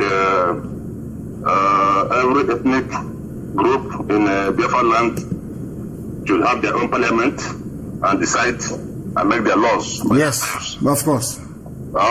Yes, that is a very good plan, and your blueprint about Biafra is very, very, very, very nice anyway. But what I'm trying to ask you now is, every ethnicity having their own language, and make their laws in their own language. I deem it fit that it will be a nice thing that we will pick up a language in Biafra land that every ethnicity will be able to learn in school to make for all the citizens of Biafra to speak a unique language. That is one. And furthermore, I'm very grateful for your explanation between you and the Ohaneze and some of our politicians in Biafra land, the meeting that people held in Enugu State, how they wanted to bribe you, because, why I'm saying this is that, some people might be asking themselves, why is Nnamdi Kanu always insulting these people? But that is not the thought, because they're supposed to be in forefront of telling the Fulanis that what they are doing to their children is very bad. But instead, because of the earthly things, they choose to take money and forbid their children, so that their children will be trampled upon by the Fulanis. So this is the things I just want to discuss with you. Thank you very much. Thank you very, very much. I'm not insulting anybody. What I'm saying is the truth. If they had done what they were supposed to do, then there would be no IPOB, would there? If all these people had gotten themselves organized in the past to fight for our people, to fight for the downtrodden, to fight for the poor, of course everybody is very poor anywhere, unless you're in Abuja stealing money from somewhere, then there will be no need for what we are doing. But they see what is going on. I'm just reading now, as part of the commentaries here on Facebook, that a woman was hacked to death yesterday in Anambra. You see such a thing and you keep quiet and you claim you're a leader, you claim you're sociocultural, whatever, you claim you're apex this and apex that. What utter garbage is that? People, I don't know where we got all these stupid ideas from. Somebody is occupying a position, maybe as a traditional ruler, as a politician, and is a leader. Because of that, you see the idiot wallowing in idiocy, and you keep quiet. You say because they are holding a position. What sort of stupid position is that? That is why you are there in the first place, to protect the interest of the people. As a caller asked previously, have you not heard what Abaribe has been doing on the floor of the Senate? Has he got any backup? You see them come out, no, they're doing very well. Nobody should talk about marginalization. You're not being marginalized. Everything is okay. But you're living in Abuja. Now that erosion is carrying everybody away, even Madonna in Okeja. Madonna in Okeja is about to be cut off from the rest of the world. What is going on? Doesn't mean we don't have engineers who can fix it. People see evil and they support it. I said to people every time that this very generation of IPOB, we are not like any group of black people. If you go to all over Africa, you see a collection of black people wallowing in idiocy. They cannot provide drinking water for themselves. They are waiting for UNICEF. They are waiting for Oxfam. They are waiting for Save the Children. They are waiting for Action Aid. These are grown-up people.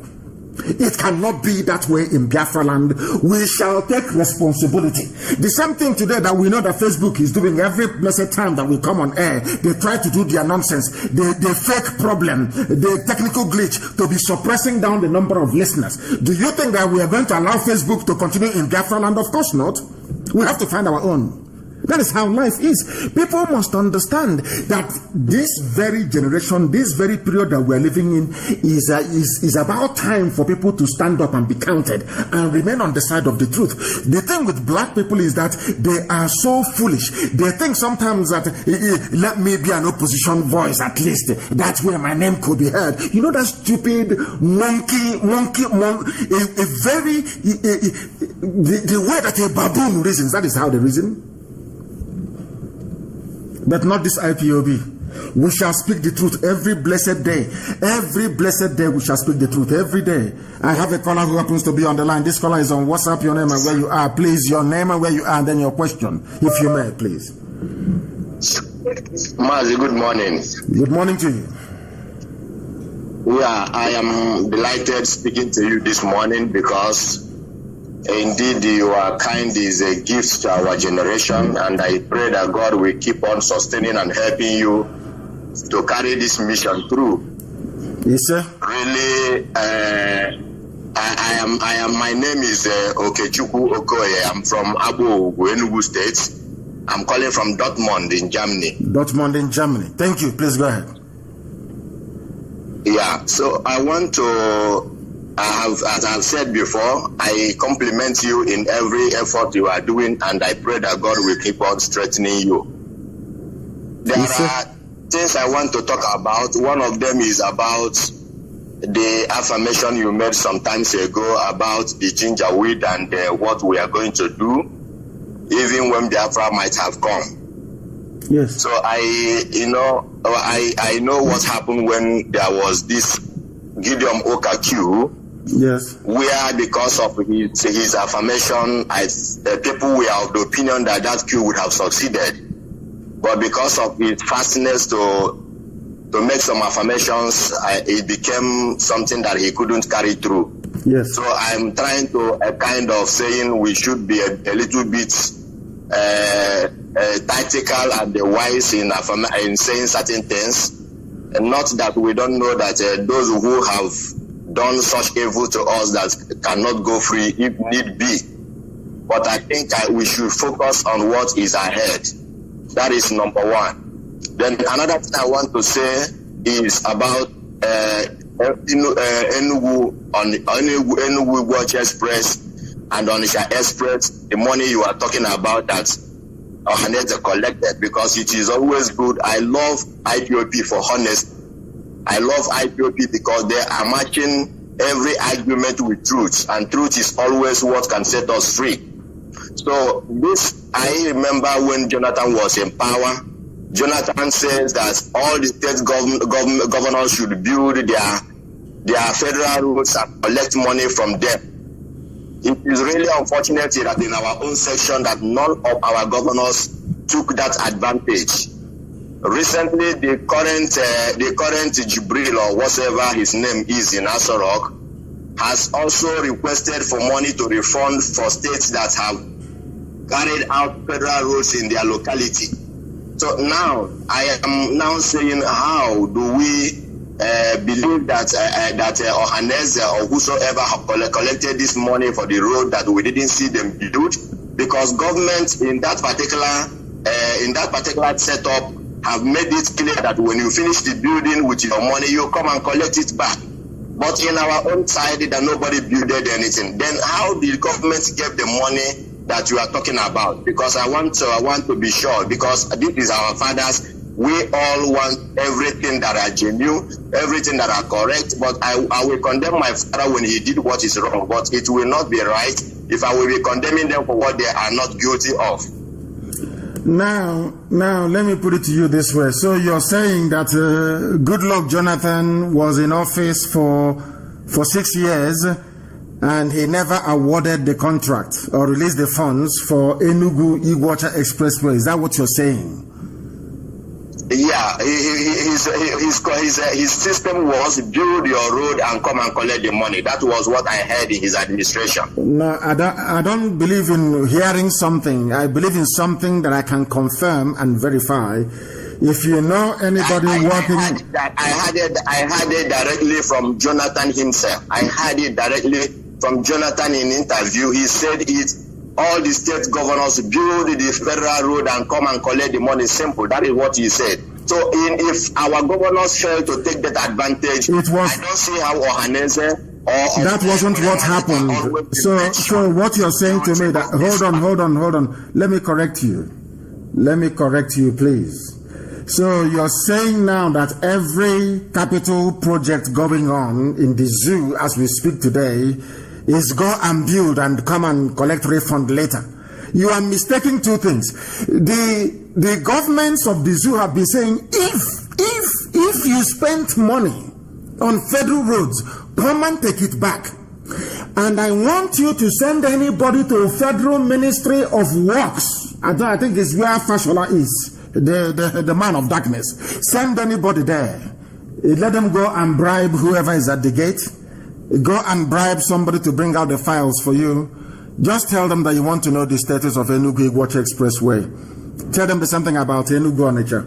Expressway as well, they will tell you. And then lastly, I know who ate the money for Umuahia Owerri. You know the road that passed Trimbis?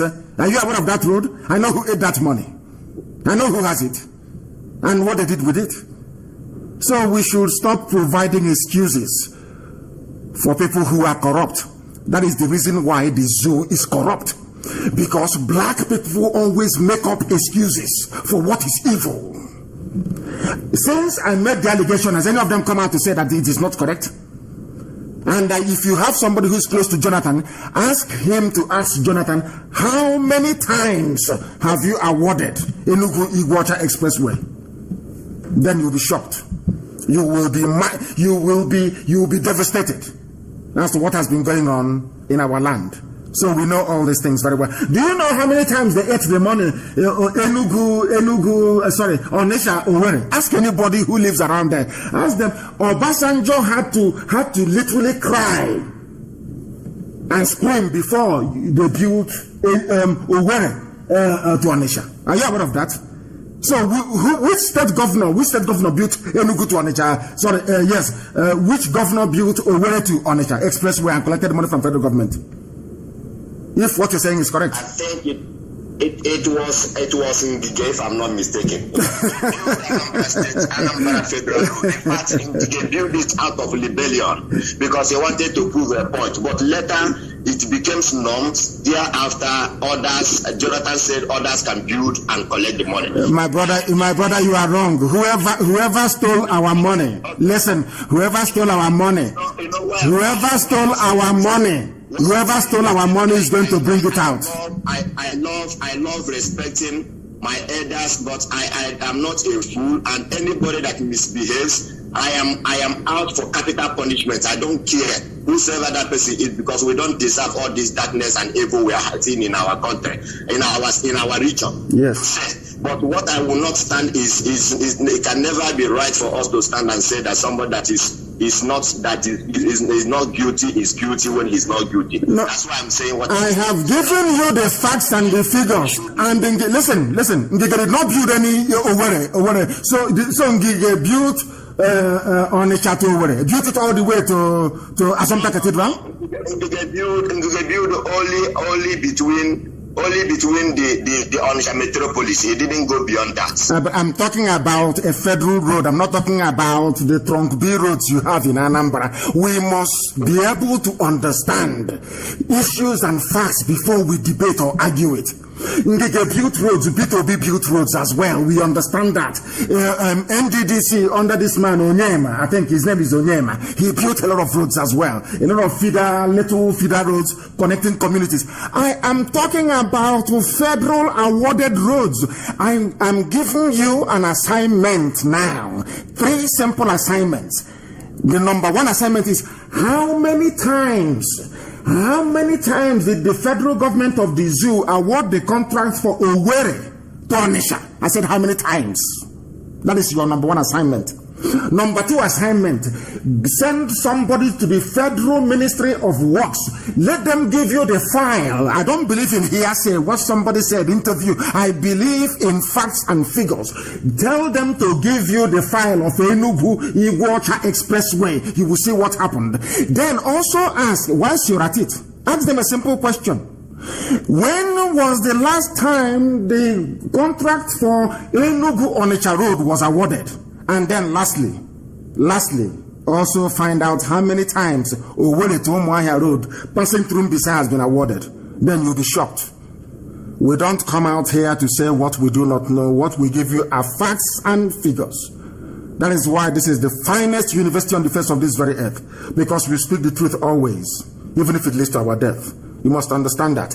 But I do also accept what you're saying. People must not think that we come here to level accusations or cast aspersions. That is what they will say. That is what they always say. There are certain people in Federal House of Representatives, in the Senate, that ate the money meant for our roads. And when you finish, you understand the reason why. Have you ever asked yourself the reason why Onitsha Head Bridge is a public-private partnership? whereas they're building their way to Niger Republic. Have you ever asked yourself the reason why? Why Jonathan could not finish second Niger Bridge? Have you ever asked yourself the reason why? If you know it, these people, as you see them, you hang all of them. If you see them, you shoot them. If you know what we know, if you see them, you will kill them. You won't insult them, you will kill all of them. That is why they don't. Ask yourself, if they are not compromised, are they not using that same road? Why are they not talking? If you go through Enugu Onitsha Expressway, you will see is unpassable. You as a lawmaker, I am always there. Thank you very much. Have you asked yourself, that politicians come from these areas, why are they not talking? Because they have shared the money. They have shared the money. Oh, so what is your job? Your job is to go and represent the people. And the roads leading from one part of your constituency to the other is not passable, and it's a federal road. It is a federal road, and you cannot talk. Hey, come on. That tells you all you need to know. But I do accept your points that you have made. And thank you very much. I remain very resolute and determined. Thank you very, very much. We have another caller who happens to be on Skype. This caller on Skype, can you hear us? Hello? Yes, please. Your name and where you are, please. Hello. My name is Paul Omubiko. And where are you calling Barcelona. from? From Barcelona. Thank you very much. Please go ahead. Yeah. Omadike, words are not enough to say thanks to you. So now, my question is, we know already about the saboteurs, Ohaneze Ndi Igbo, Eastern governors, and every other person. So, my question is, Bianca Ojukwu, what is her contribution to this struggle? When you answer me, then I have another question. She's very strong and very resolute, and you know how our people are. If the wife of our leader were to be too forward and come out every day and leading this very fight from the front, some of people will also come up and say, oh, is it this family that we have come to suffer? All the time it is them. Oh, they took us to war and they have come again. You don't know how that our people can be very, very devilishly vindictive. She wrote a statement about what happened at Emene, the killing of IPOB family members there. She wrote very eloquently. And I believe that right now she is conducting herself very well and providing counsel and advice the best way that she can. Thank you. Go ahead. Another question is, we have seen these people from Uyo, and we know that religious are the people that cause our problem in that contraption. So now, Jesus Christ, he prayed, he said, let thy kingdom come, and he was referring to Biafra. Yes. And then Biafra is the only kingdom in this world without a king. Yes. Then Nostradamus, he said, a prince will rise from the bottom of the trigger, which no man can stop. And many other things. We know that Igbo doesn't have a king, and it does not mean that Biafra will not have a king. So what I want to ask, is Biafra will ever have king in that kingdom? No. Jesus Christ prayed for. No, God is the king. The same way the Israelites were before they asked for Saul to be made, before they asked for king and God gave them Saul. The same way we were without a king, because Chibueze, that is who we are. We are Republicans by nature, and we are going to run a republic where power will reside with the people. There will be nothing like a king. Every position, people can call it king, Igwe, Eze, Amainabo, Obong, or whatever it is. But that very stool, that very office will be voted for by the people. Because if you don't vote for it, if you allow it to become hereditary, you are no longer running a republic. That is how learned we are. We know the meaning of a republic. We know the meaning of a place where a sovereign is in absolute control, or a monarchical system, or a feudal system. We want to run a republic. The same way our ancestors did before the white man came with his warrant chief nonsense. Go ahead. So, I have contribution. to do, because we know the ignorance of our people. Our people really lack knowledge, which is the black man, the COG. So, but there is a way in the Western world how they used to treat with this kind of people. Any day Biafra is restored, we know that a lot of hereditary Nigeria, people are still living with this kind of genetic sin. So, I think my suggestion realized we have to build what they call this rehabilitation centers in every province, so that people will go there and learn what it means. People from the zoo. If you that is driving, a lot of different kind of atrocities are there, but people have to go inside the rehabilitation, where they have to rehabilitate themselves and they come out from that place within like contribution. Thank you very much. Your line is cutting. Your line is cutting. I have no idea why. Can you hear me? Yeah, I hear you very well. Thank you very much. What you're saying is correct. We are going to have, as I've said before, we are going to have centers where common sense will be taught, where people will be taught how to reason. Because the way that black people reason is the reason why we are in a mess. I have asked people this question. Before you come out to say anything about what we do and how we do it, ask yourself this question. How many universities, let me ask you, how many universities are there in the zoo? In the Zoological Republic of Nigeria? How many universities? Just a guess, I'm not asking you to be accurate. Give me an idea. Sorry? No qualified university is found in Nigeria. There is no qualified university in Nigeria. But people come out with certificates every blessed day. And the same people, their peers, or should I say their counterparts elsewhere in the world, they build rockets, they invent things, they make things happen. The same graduates that you have the same number of graduates. In fact, let me make it the whole of Africa. And what is happening? Nothing. People graduate and they have no jobs to go to. People are unemployed. People are scavenging. You finish school, you go and buy keke napep. And you're telling me that you're normal as a graduate. So you're telling me that your parents suffered and scraped and sent you to school to come out and be driving keke napep. And you are not ashamed of yourself. And some of these people, they come out and they are supporting those who have made their life a misery. That is what I don't understand about black people. That is something that it defeats me. I cannot understand it. Elsewhere in the world, there will be a non-stop revolution until things are done properly. But you will see somebody who is a graduate after going to school, after doing cultism in school, coming out and is now driving keke napep.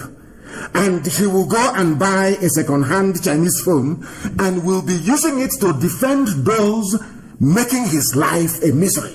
That is something I can never understand about black people. I have tried to excuse all our inexcusable behavior. That is something I don't quite understand.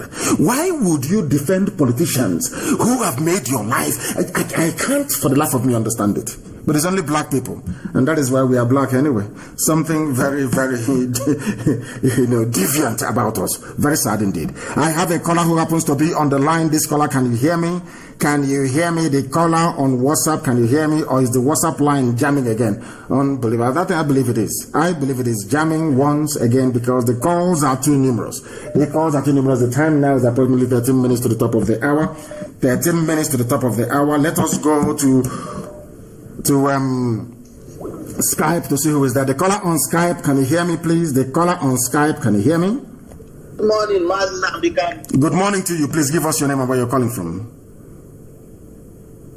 My name is Christopher Lucky. I'm calling from Ukraine. You're calling from Ukraine. You're calling from Ukraine. Thank you very much. Of course, and Facebook is doing their usual rubbish. Please go ahead. First of all, I would like to congratulate you, sir. Congratulations for Biafra, for your good work and for Biafra. Thank you. We thank Chukwukika Biama, who made it possible. Please go ahead. Sir, the amount of gratitude you deserve is more than words. Like, I'm going to build the biggest statue in the world for you. and Ojukwu. I don't believe in statutes. Personally, I don't believe in statutes, to be honest. That's a debate we're going to have in Biafra land. I don't believe in statutes at all. I don't believe in it. Like that in North Korea, and taller than the Statue of Unity in India. Once I become the president of Biafra. Thank you. Please go ahead. Sir, you have to appoint the first president yourself, because you keep talking about the brain of black people. You cannot underestimate stupid people in large numbers. If they vote the wrong person, maybe somebody that is making videos that want fame and want to eat money, all those it's our turn evil mentality of a black man. All those stupid greedy men, blind men, both old and young. Sir, you have to appoint the first president of Biafra by yourself. I want to ask you a question. Go ahead. What is the requirement for to bid for the president of Biafra? I want to know the requirements. Acceptability by the people. The people will have to choose, because our job is to educate and prime our people to be able to tell us who can make their lives better, and also to have the conviction and the courage to remove those people should they perform very badly. These are the things we must be able to do. Once we have a system you cannot rig, because if you rig elections in Biafra land, you'll be hanged. Is death penalty. Now, if we have a system whereby you cannot rig elections, that the will of the people will prevail, I trust that the majority of Biafrans always and at all times will be able to make the right choices at all times. So if the people accept you, then you can go and serve them. You're not going to rule anybody. You are going to serve, because if you don't perform very well, they can recall you or remove you from office.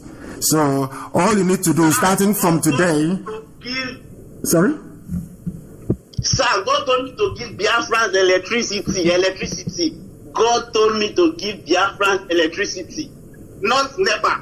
I'm talking about 24 hours electricity that is like oxygen. That, you know, are you an inventor? Did you invent anything? Electricity is going to be stable. Have you invented anything that can give us electricity without burning fossil fuel? Have you developed anything that can give us electricity? Solar electricity, solar energy from the sun. Very good. Now we welcome you to try and make that available as soon as Biafra is restored. Thank you very, very much for that. That is what we would like to hear. I want to know the requirements.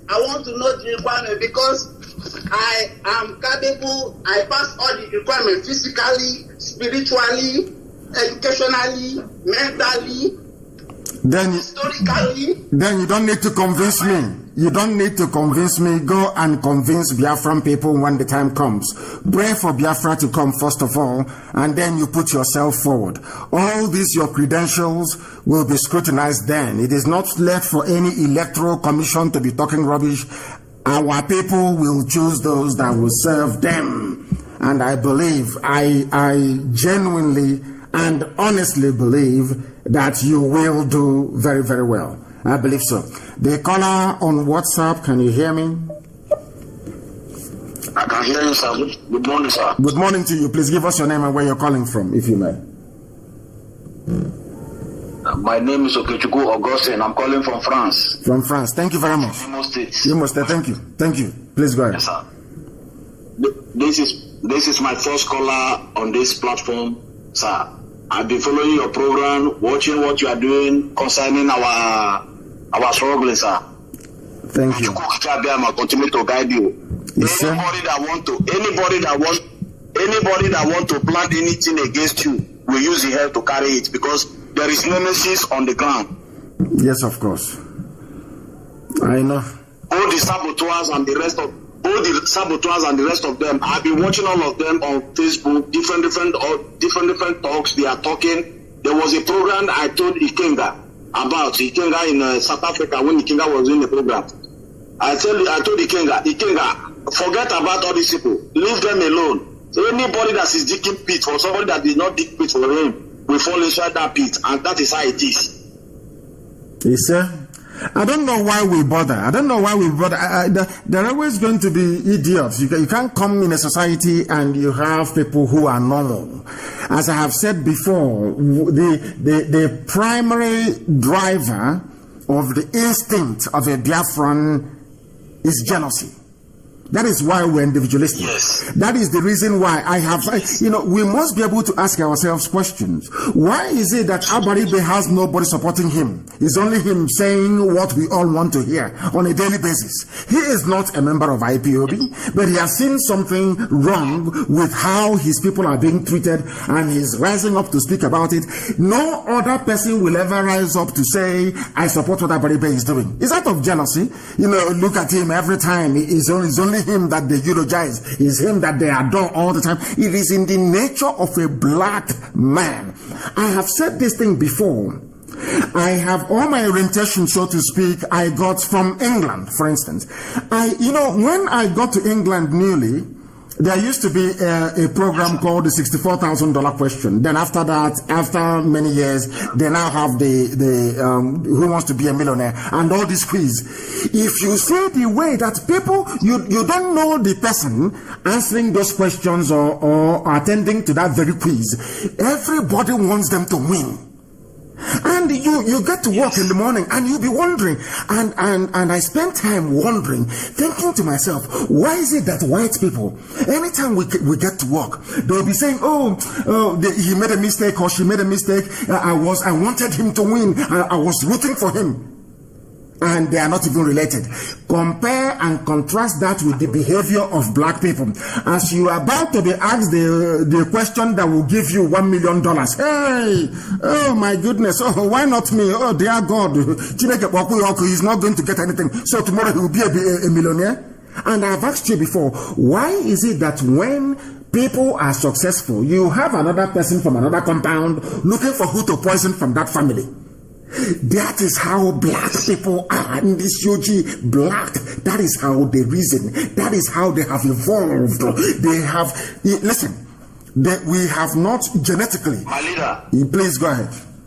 My leader. There is something I want people to know. That is the story of Jesus Christ and Judas Iscariot. Jesus Christ was not recognized when he was in the midst of people.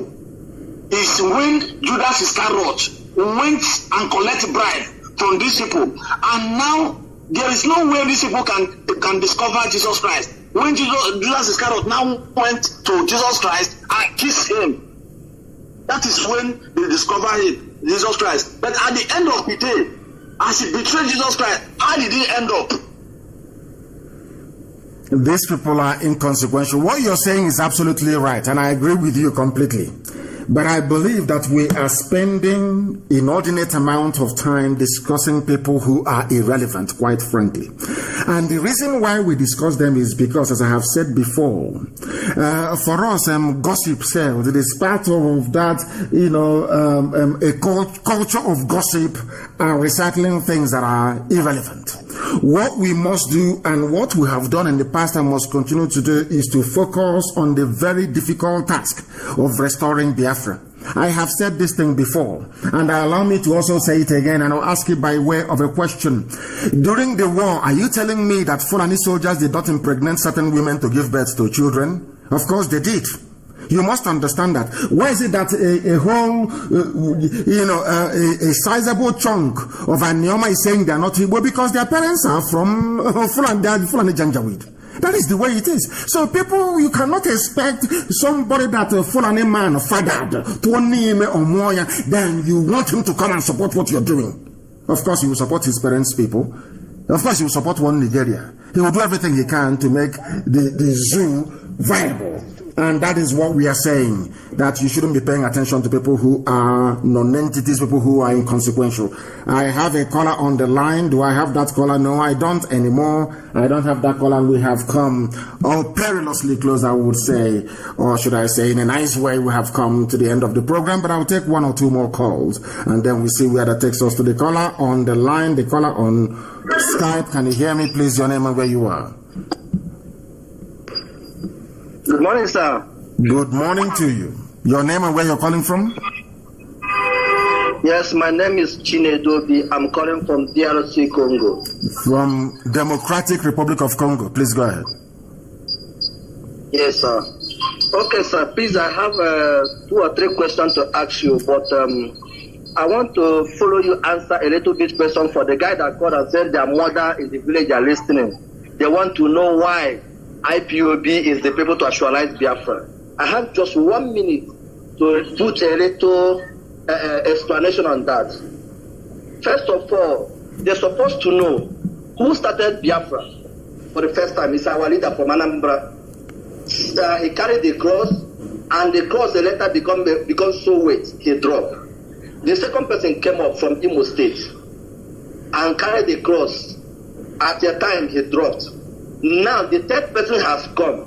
Our people said, Ifebian and Keita, Yato. So you have come up to carry the cross, and you have chosen yourself to carry and to bear the insult from many people. That shows that IPOB is the people to restore Biafra for us. Are you with me, sir? Loud and clear. I can hear you loud and clear, and the whole world is listening. Okay, sir. Now, he has to tell their mother in the village. The person that liberated the children of Israel from Egypt is a first son, like you. I'm a first son also, I know. And God have a covenant with every first son. You have gone with that covenant that God has, even no matter how upon how deep the sins of Cain is, but God did not kill Cain because he has a covenant with the first son. So as you have come up and carried this cross, it is only the simple way to address our mothers in the village that there's no any other person that can give us Biafra apart from you at the forefront with IPOB. That is my contribution on that side. Then to my questions. I want to ask you, a governor in my state, Anambra, he said that the life of a Biafran worth of $1,150, and let me say $1,200. If a Fulani man killed a Biafran man in Anambra, that Fulani will pay $500,000. Please, I want you to tell us, how much is our life worth? How much is a life of Biafran worth? That is number one. Number two, as a police officer or as a security officer in Biafra land, can I be able to train my child or my children to up to the secondary school or university level? Because I know in the zoo, a police officer cannot take his child or their children to up to the secondary school level without indulging himself or herself in an illegal or bribe or whatever, and talk less of university. So as a security officer in Biafra land, are we going to be able to train our children up to university level? I will answer you. Then number three, in the zoo, most especially in the southeast in Biafra land, we don't have a standard hospital that has helicopter. They have their number that if you call on emergency, they will come with their helicopter to rescue life, because this is one of the reasons people are dying carelessly. Before you can be able to travel from where with bad road and pothole and whatever, the person will give up. But we do watch the white men, once there is an emergency, helicopter will be there, even their boss or their whatever will be there, they will rescue people on time. Are we going to have a standard hospital like that in Biafra land? Thank you very much. Finally, sir, our political leaders today, all these called Ndoshi, all this the so-called elite or whatever they call themselves now, when Biafra is restored, there is something French called remise et reprise. That is when they are exchanging some documents or whatever. like when you have a new president, are we going to have a kind of the risk of our leaders, the Biafran leaders, that has collected contracts of loads or contracts for a mega project in Eastern Region, so that we can be able to know their names very well and deal with them mercilessly? Thank you very much, sir. Thank you. From Katanga, DRC. Thank you very much. I hope to remember all the questions you asked. Initially you said, what is the price of life? Where we come from, you can't exchange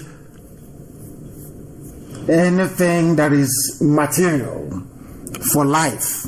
In other words, which means that life is supreme. Life is more than anything in the world. So, and we are going to go on valuing life the same way we were doing it before the white man came with his colonization.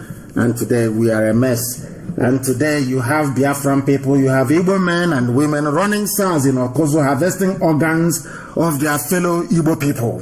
Something that is an abomination before God Almighty in heaven. So for us, life is priceless. You cannot put a price to life itself. And I think your second question was concerning if you're a police officer, if you are going to train your children to university level, education in Biafra land will be free right up to university level. We have been agonizing as to how we are going to fund that. We don't want to remove the responsibility. People will go to colleges and to universities with students' loans. When you finish and you come out, you can repay if your parents cannot pay for you. There will be bursaries, there will be scholarship. We're going to do all we can to make sure that education is accessible for each and every child that needs it. Mind you, education will be compulsory up to the age of 18. Then they can now branch off into whatever discipline or endeavor that takes their fancy, but education will be compulsory and free and qualitative at the same time. And also, you talked about hospital. We are going to build world-class hospitals. And it will be a rule in Biafra land.